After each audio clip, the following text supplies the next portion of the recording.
series of behaviors and all kinds of things that go along with that. So it's definitely harder than what I thought motherhood was going to be like. I thought, oh, once they're with me and they're happy, everything will be perfect. And, that definitely has not been the case by any means, but it's definitely been a journey for us for sure. So my journey through adoption is kind of what led me to start my social services company, because there's just this longing in each of the kids to be longing in their heart to be with their biological family, no matter if they're abusive, if they're neglectful, if they don't like them, or if they choose drugs and alcohol over their children.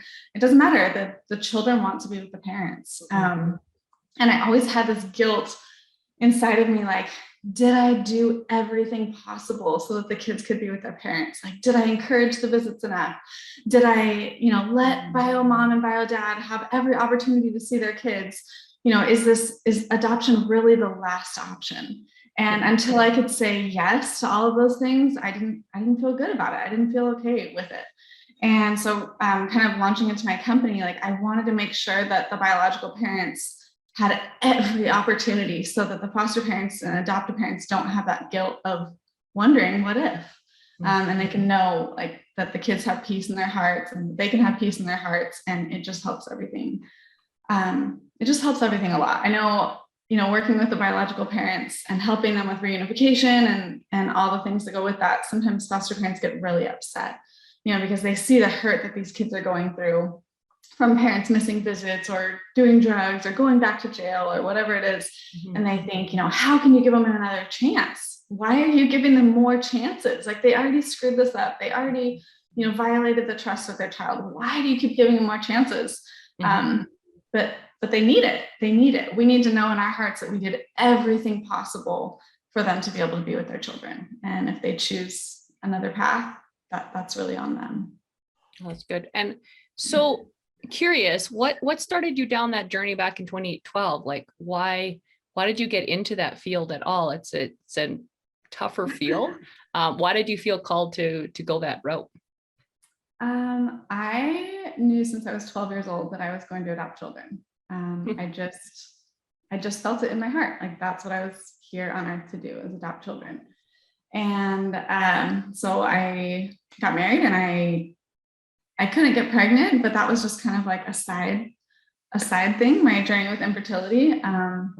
But I just started pursuing foster care almost immediately, maybe within a couple of years of being married, that I wanted to start down this path. So I didn't really consider at the time, if my husband was on board or if this was very hard later. So I became a mother of 4 when I think I was 24 years old.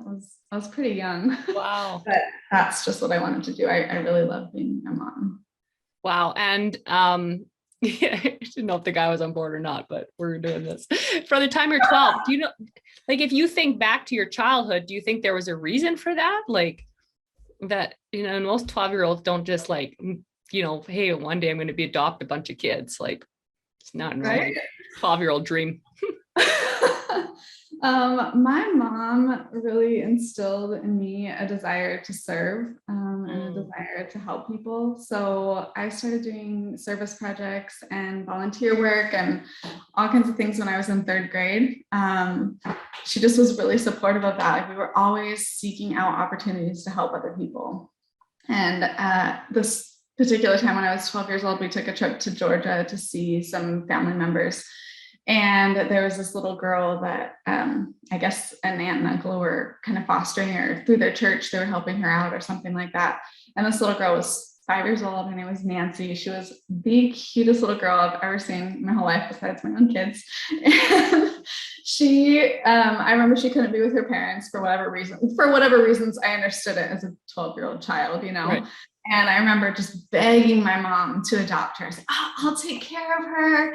You don't have to do anything. I'll be a mom. My mom, in her infinite wisdom, knowing that a 12-year-old shouldn't be raising a child, said no. I was devastated. And so it was kind of my... could I get a puppy? You wanted to get a child. Yeah, just a baby. What's wrong with that? So I just remember, resolving at that time, when I'm old enough, I'm going to adopt kids and no one can stop me. Wow. And you stuck with it all these years, which is incredible. Your children are very blessed. Like you said, so foster parenting is tough. What are some things, and this will apply to a lot of people that maybe don't have, like, not necessarily foster parents, but like in those tough moments, in those tough times, what are some things that get you through like the dark times? Well, it's interesting because years later, it doesn't seem as dark as you think it is, you know? So I kind of try to focus on the future, like what is this going to look like in a year, in 5 years?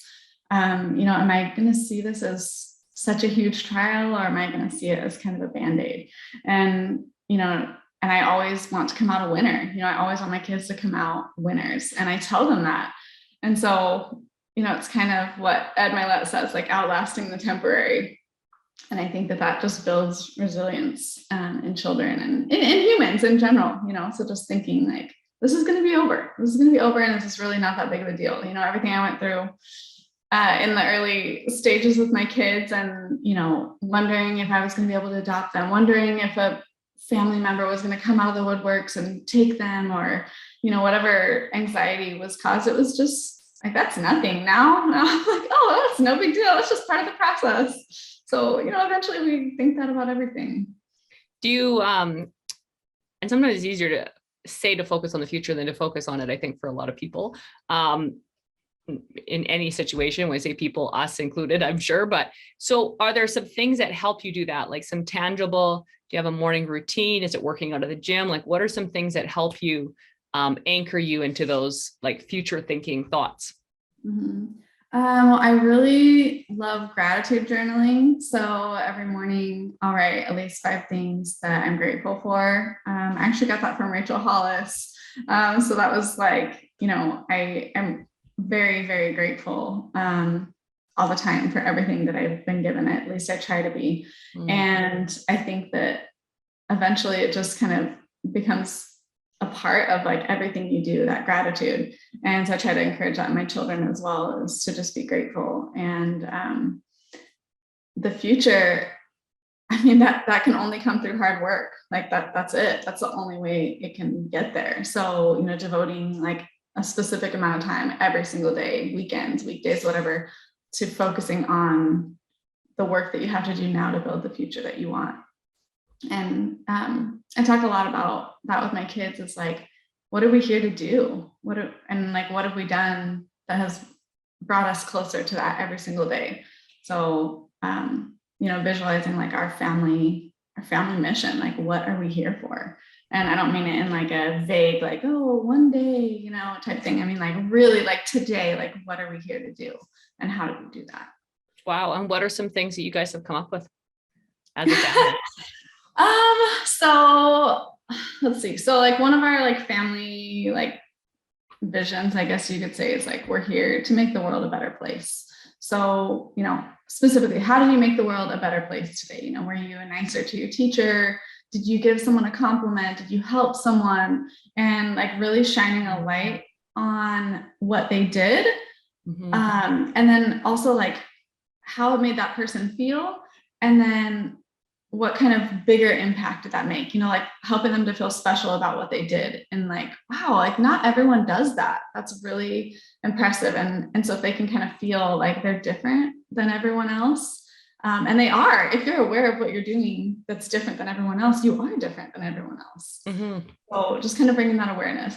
And we do family dinner every single night. If we don't have sports going on, sports are kind of crazy, but when we do family dinner, like that's for sure one of the topics of discussion every night for dinner. That's cool. How old are your kids right now, Kayla? Oh my gosh. So my oldest just turned 16. And then I have my youngest is 1. So we have kind of a range. So I have 1, 7, 10, 12, 13, and 16. And you do family dinners together. Yes. It's incredible. You know, I'm sure there's a lot of, like, I know you're running a business, you're doing a lot of other stuff. So do you ever have, and I don't have kids, so this is a question for from listeners, do you have what's called like mom guilt? How do you balance? This is a common question I get a lot, and I don't know the answer because I don't have kids. So I'm not going to pretend to have the answer, but how do you balance everything? Oh my gosh. Okay. So mom guilt is So real, so real. Every single night, every single night I have mom guilt every single night. So it's just kind of like, you just have to take it with humor, you know? The other day I left my daughter at Sonic for almost 1 hour. She was getting her first job and she had to fill out paperwork, and I knew I had to pick her up, but I was doing a bunch of other things and I thought it would take her longer than it did. And I go to pick her up, you know, I'm all excited, like, oh, your first job, you know, did you fill out all your paperwork and practice filling out the tax forms and everything? And I get there and she gets in the car and she bursts out in tears, you know, it's like, you left me, I was standing out front, you know, everyone knows that I don't have a phone and everyone knows that I'm waiting for my mom and all these things. And Oh no. oh my gosh, I was like, this is going to be one of those times that she remembers for the rest of her life, that her mom abandoned her at Sonic. And, you know, it's just like the only thing you can do is laugh. So, you know, of course, I hugged her and comforted her and everything's fine. And then afterwards, I'm like, wow, okay, best mom ever. That award goes to me today, you know, and we're just doing the best that we can all the time. Like, It's so funny. It's so sad, but so funny sometimes. I could give you like 100 stories like that. I just, you know, I don't know. I need to work. I need to take care of my other children. And I guess if you can do it with compassion and laughter, that's really, that's the best I can do. So I don't know what else to tell you, girl. That's pretty much One of the things that I've heard is I find very helpful, and I'm curious your thoughts on this, but is associations. Is that something that, I mean, obviously we know each other through Arte, which is associations. But outside of even Arte, is that something you're pretty conscious of in your area of like surrounding yourself with say moms that are like power moms? I don't know, stuff like that. Is that something? I don't know. That's what I call you anyway. There's a power mom group. Let me know. Maybe you should start one. Right? No, it's really difficult actually. And I find my connections with other, like, I guess working moms, or just like, they don't have to be moms. I don't know. A mom is just like a part of who I am, but it's not necessarily all that I am, or all the people that I want to hang out with are moms, you know. But it is difficult because, you know, doing school activities and sports and all these things, a lot of the moms are stay-at-home moms. And, you know, I was a stay-at-home mom for a period of time when I was married, and I enjoyed that period of my life, but that doesn't give me fulfillment. And I knew that. I knew I needed to do something different. So associations are great. I would say a lot of my associations actually come through my staff with my company. So, you know, I do a lot of training and just our group meetings, our team meetings, things like that, leadership and development. And it's great to be around people who are seeking growth. You know, seeking growth is one of our core values, and we're always seeking growth.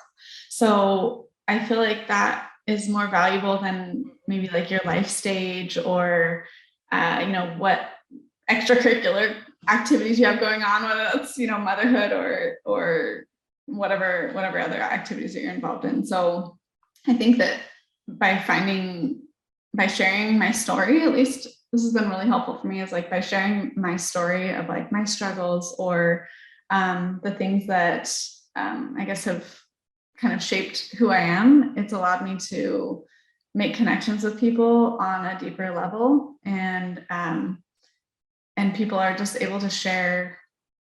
People share things with me that I don't think are normal because we just I don't know, like we just talk about big things. I don't like talking about small things. We talk about big things, and it just helps people feel connected, and everyone's going through big things, everyone.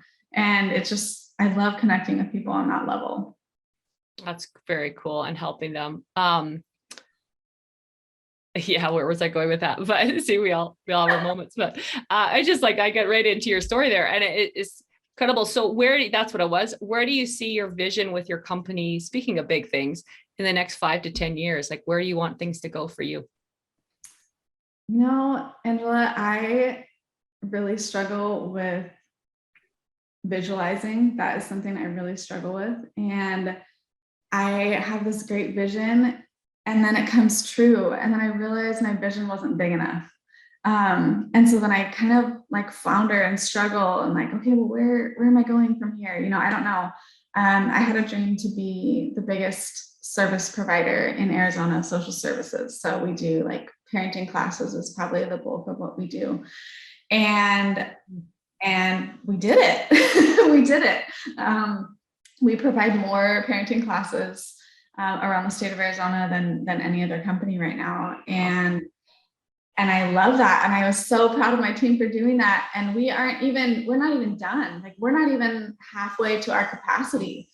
And it's kind of like, what next? What next? And, I've been kind of led down, I guess like being open to opportunities is really important. I've been led down some tunnels lately towards, domestic violence or towards this or towards that. But it's difficult to visualize and then like share that vision with the team, because my team is so awesome, but they're like with me. They're like, Kayla, let's do this. Like whatever the vision is, let's go. And so if I'm not ready, if I'm not prepared, that's like a big fear that I have is, 6 months from now, a year from now, 2 years from now, like, is my vision big enough that the whole team is going to rally behind me and be like, yeah, let's do this? I don't know. I always wonder that. Wow. And one of the things that I love about you, and I'm sure the listeners love, is this girl is super honest and vulnerable, which is, yeah, very, very, yeah, real. And I love that about you. Very real. A lot of people are pretending in our world, and you're definitely not one of them, which is super cool. So yeah, the vision is really important. And I feel like you're going to, come up with a gigantic vision and having that team behind you. The thing is, if we aim high, we don't hit it. We still aim higher. We get higher than we would if we didn't aim high. So even if we never hit quite our vision, if it's massive enough, sometimes people don't hit it in their lifetime, but maybe their future lifetime hits it. And, that's something I heard someone recently talk about. It's kind of made me think they're planning 100 years after their death and their vision. And so I was like, I got to work on that because I'm not there yet. I've got so that's something we can work on and get better at. And that's a cool thing. We're always learning and growing. So, in wrapping up, I always ask 3 final questions, and then I would love if there's something you just think people need to hear, they run into you at a coffee shop, like final words kind of thing. So 3 final questions is, number 1, is someone looking for their purpose. You figured out what you wanted at 12, which is kind of awesome and insane at the same time in a good way. What's one sentence that you would use, that you would say to help someone find their purpose? Just try. I think I tell people this all the time. This is actually like a really big topic of discussion, is like purpose. Everyone wants to find their purpose. Mm-hmm. But if you're not actively pursuing things that you love, you're never going to find your purpose. I think that sometimes people are just sitting at home or sitting in some job they hate or doing things that they don't love. Every single opportunity that has come to me, that I've engaged with, that has made my life better, has come from pursuing things that I love. That's it. I tell my kids that all the time. I tell my staff that all the time. Like, just find what you love and just do it as best as you possibly can. And opportunities are just going to open up from the heavens, and you can jump on whatever you want to do. So good. That's awesome. Number 2, and I'm sure you have more than one, but which one comes to mind right now? What's your favorite quote and why? Oh, that's an easy one. When I get the guts to get it tattooed on me, I'm going to do it. But it's be fierce in pursuit of what sets your soul on fire. That's awesome. You'll get it.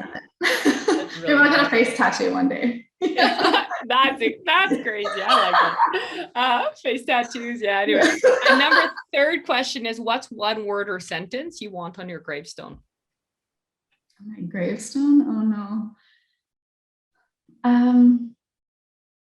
Just love. We exemplify that a lot.